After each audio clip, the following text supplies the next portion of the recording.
Fam, what's going on? It's Kyle Henderson of Bama Football on YouTube.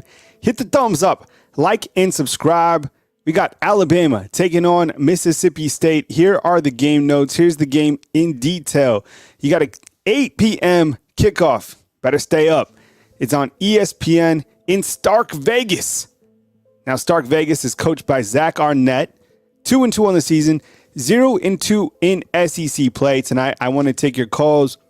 Call line is open. 205-850-1994 is the call line. My name is Kyle Henderson of Bama Football on YouTube. Last week, Mississippi State lost to South Carolina 37-30, and the week prior to that, they lost to LSU 41-14. Their 2 wins on the season. Week 1, they beat Southeastern Louisiana by a score of 48-7, and they beat Arizona in overtime 31-24. Hope you're having a good night. My name is Kyle Henderson of Bama Football on YouTube. I appreciate you guys joining me. What's up, Jackie? I see you inside the comment box. Tonight, we had an opportunity to hear from Coach Saban, and we'll pipe in that audio in just a second and hear what Coach Saban had to say going into another pivotal week. And I think one of the things that I think everybody should remember is this is a marquee game going into this game against Mississippi State. Don't look at this game as a game that Alabama just waltzes into and combs out the W. I've been to Stark Vegas before, and so have you, and it's a very challenging environment because of the cowbells, and I think that it's going to be a tall task for Alabama. Now, I know that Alabama is an 11.5 quality coach. He's a defensive-minded coach, a lot different from, the great Mike Leach, but I think this team is balanced, and from listening to Coach Saban and the players this week, they have a balanced attack. Of course, they have a very talented quarterback, but with that said, they like to utilize the running backs as well. I want to see if Alabama can play 4 quarters of football. And I think if Alabama puts together 4 quarters of football, the sky's the limit for this team. Wouldn't you agree? I think that one of the main messages that Coach Saban has been preaching is the fact that this team needs to play 4 quarters of football. And I think if they're able to put together 4 quarters of football, they send a message to the rest of the college football world. This team hasn't peaked yet, which is a great thing. You don't want to peak too early. And I think this team, especially on offense, they're starting to build a little bit of their identity. I see you inside the comment box. Thank you very much for joining me tonight. What's up, C-Bama? And Hall, I see you inside there. Yeah, I think when you look to the TV timeouts and the commercials, I've talked about that before in my previous shows. I mean, there's a ton going on there. And it seems like just the TV timeouts are too much.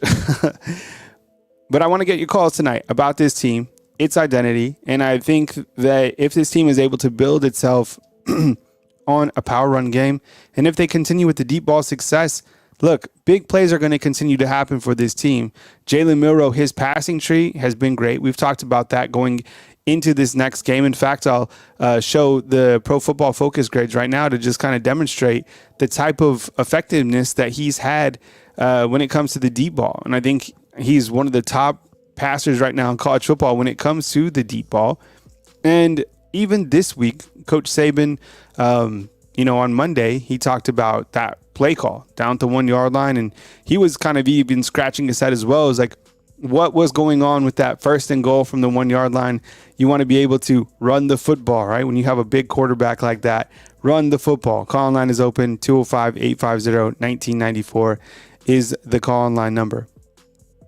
You're right, Warren. I see you inside the comment box. The defense has been phenomenal. I think a lot of that comes from the play of Dallas Turner. I think we've seen some really good play from the inside linebackers. And you're going to be probably without Deontay Lawson going into Saturday. Now, I was pretty confident that Deontay Lawson wouldn't play this weekend. Coach Saban was asked about Deontay Lawson during tonight's press conference, which you can watch right here on Bama Football on YouTube. And he said that they were unable to practice today, so kind of listed those guys as unlikely for this Saturday. And he was talking about Terrence Ferguson, offensive lineman, and Deontay Lawson. So if Deontay Lawson cannot participate this coming Saturday, then you lean on guys like Jahad Campbell, and you also lean on Chesman Marshall, and you probably see an elevated role by Kendrick Blackshire. Kendrick Blackshire is a very, very talented inside linebacker that continues to perform well when his name is called. He's a guy that everybody was really excited about when he came from Texas, and he's had to sit for a little bit, but he's going to get opportunities and probably a ton this game against Mississippi State, a team who has a very balanced approach. Call line is 205-850-1994. Kyle Henderson and Bama Football on YouTube. When we look at the grades of Jalen Milroe, and I will make those grades full screen, you see that Jalen Milroe, and we've talked about this before, the deep ball, 20 yards downfield, is really incredible. 97.6%, which is among tops in college football. He has 10 completions out of 15 attempts for 379 yards. He has a medium passing grade of 27.8. So it's like this Jekyll and Hyde when you look to the deep ball in the intermediate throwing percentage. So the deep ball has been a huge asset to Jalen Milroe's game. And I think the wide receiver play has stemmed off that. But we've seen, kind of a variety of wide receivers this year step up. And I think when you look at the offensive stats tell an interesting story, because while guys are performing at a high level, there's not really one marquee wide receiver. And in fact, we even saw a freshman start to rise up this last game against Ole Miss. So you have, let me see if I can get that all in the box. So you have Isaiah Bond, who has 11 receptions on the year for 162 yards. And then you also have Jermaine Burton, who has 8 receptions for 189 yards with 2 touchdowns. And in fact, you have Jermaine Burton, who has 2 touchdowns that have been called back, which is really remarkable to think about. And he could have 4 touchdowns. I'm serious. Like, Jermaine Burton is performing at such a high level this season. And I just think that, if he can continue to get the football, he's going to continue to improve himself. His stock continues to improve. And I think that each week that he gets the football, it's going to be a really added element to that Alabama offense. Let's hear from Coach Saban, and we'll wait for some calls to come in. We'll leave the call line open. 205-850-1994 is the number to call in. Call in and I'll take your call. But here's Coach Saban from tonight.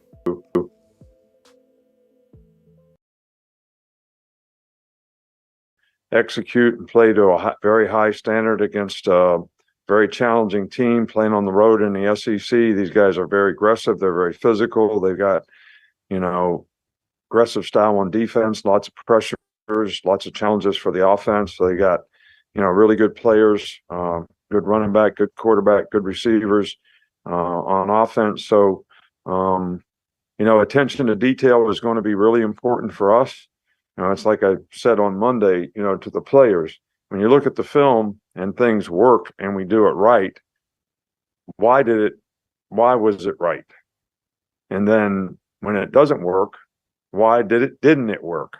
And most of the time it's something to do with us, something to do with our execution, our fundamentals, our fundamental discipline, our eye control, whether it's blocking, tackling, turning the ball over, whatever, making good plays, making bad plays. So then you say to yourself, well, what if I had the right sense of urgency? What if I had the right discipline? What if I had the right focus in practice to create the right habits? Because after the fact, you can only say only if, and regret that you didn't do everything that you could do to get ready to play the game. So our players have been pretty good this week, and we need to continue to do that and clean up some things so that, we go over there with a lot of confidence in what we need to do to win. Starting to look for Chase. Is the run threat that Jalen poses forcing defenses to play more zone in the secondary so they can keep more eyeballs on what he's doing? Well, I think that that's one way to look at it. I think because of his ability to run, sometimes people rush 3 guys and spy a guy. Sometimes they rush 4 guys and spy a guy. So that should be helpful in terms of us being able to protect better. I think when people play man-to-man and everybody turns their back, there's opportunities to make plays if you can beat them one-on-one. But there's also opportunities to, take off. So if everybody's going to have a different philosophy of how they want to play, when it comes to how do we control the quarterback. Whether it's, some people may say we'll just rush 5 or 6 guys and, make him be a passer. So you never know how a team is going to approach that. And we could see various things throughout the course of the year.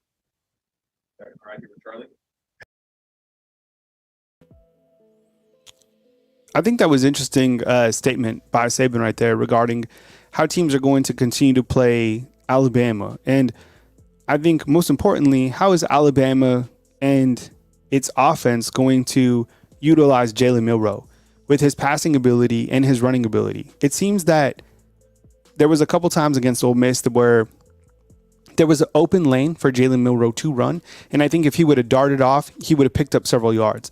But I think he was trying his best to look downfield to see if there was an open receiver, if you will. And there was times where he didn't throw the football fast enough. But it's got to be very difficult for anybody to prep for Alabama because of Jalen Milroe's running ability. Earlier this week, when we heard from Zach Arnett, he said that Alabama is starting to find itself and that their defense is playing at one of the highest levels. And I've heard college coaches this week say that Alabama's defense is playing at the highest level in the entire country.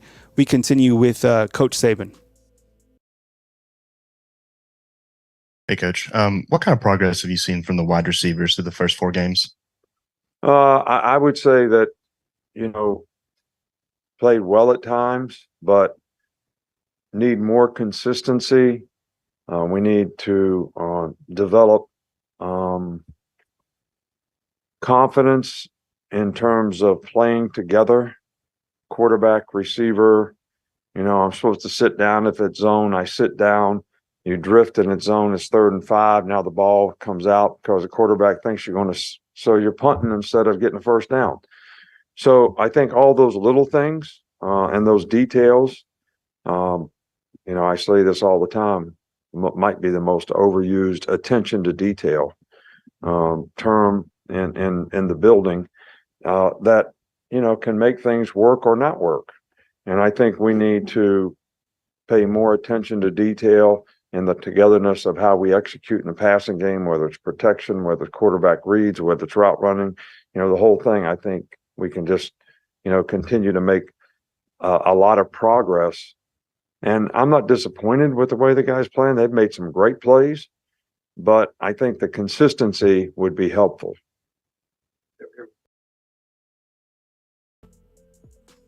Kind of like I was talking about earlier, when you look to the wide receivers, there are a variety of wide receivers that Alabama has been using, but there hasn't been, a real consistency. And I think a lot of that stems from the offensive play because of, the different quarterbacks or whatever it may be. But guys have jumped out and they have contributed at a high level. But, it's kind of interesting, like Kobe Prentice basically disappeared.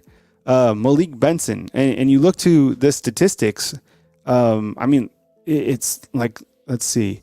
When you look to the receiving statistics, it's really interesting. Kobe Prentice has 8 receptions for 88 yards. I don't think he caught a pass like the last 2 games.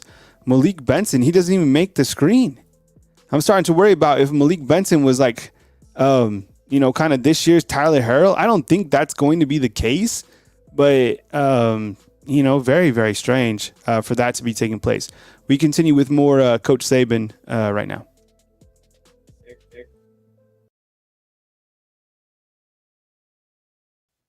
Yeah. Do you have an update on the health of Deontay Lawson and Terrence Ferguson? Both guys were unable to practice today. So that would put them in a probably category of very questionable. Go to Nick. And that's all Coach Saban wanted to say about that, right? He's like, he doesn't want to show too much.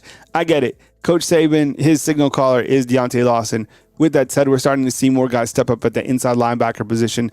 Regarding the offensive line, this is very important here coming up in the press conference regarding Alabama's offensive line, because I think what Coach Saban is saying, reading between the lines, that Alabama is mixing and matching with the offensive line rotation. It's coming up here in just a second. It's a really good soundbite. Alvarez.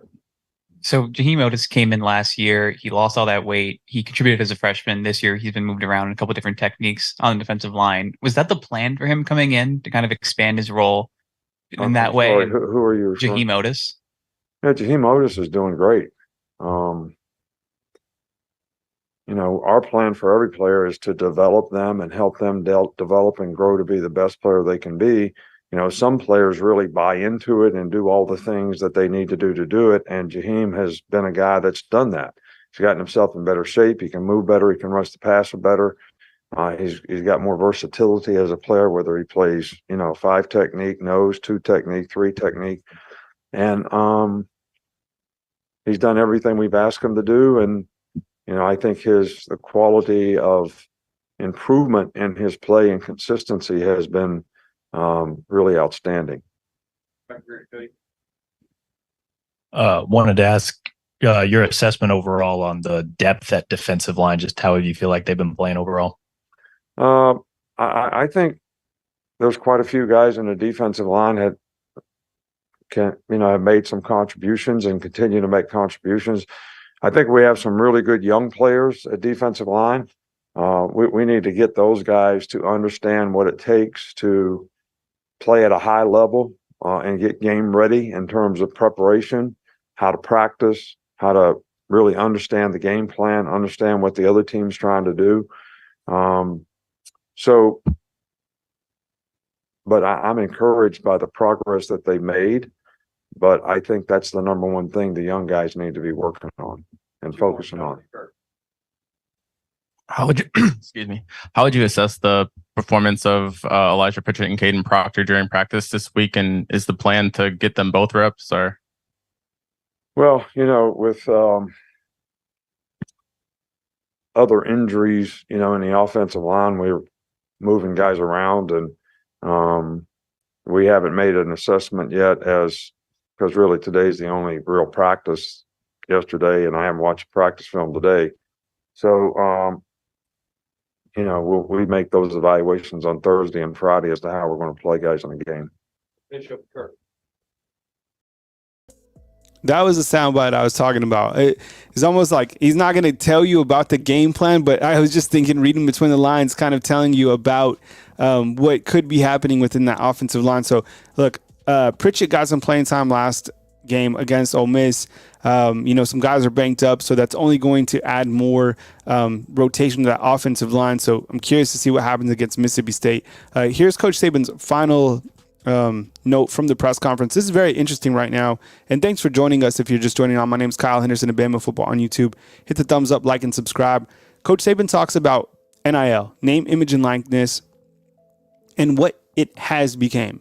Because recently, Geno Smith, who is the athletic director at Ohio State, spoke before a panel, and he said that prospects were asking Ohio State for $5,000 just to attend or visit Ohio State. Coach Saban has been asked if he's been asked or if Alabama has been asked for money from prospects. Here's what Coach Saban has to say, and really, really good soundbite. I think this will be, you're going to hear this on ESPN within the next, maybe tonight or within the next day, because it's such an impactful statement. Here we go with Coach Saban.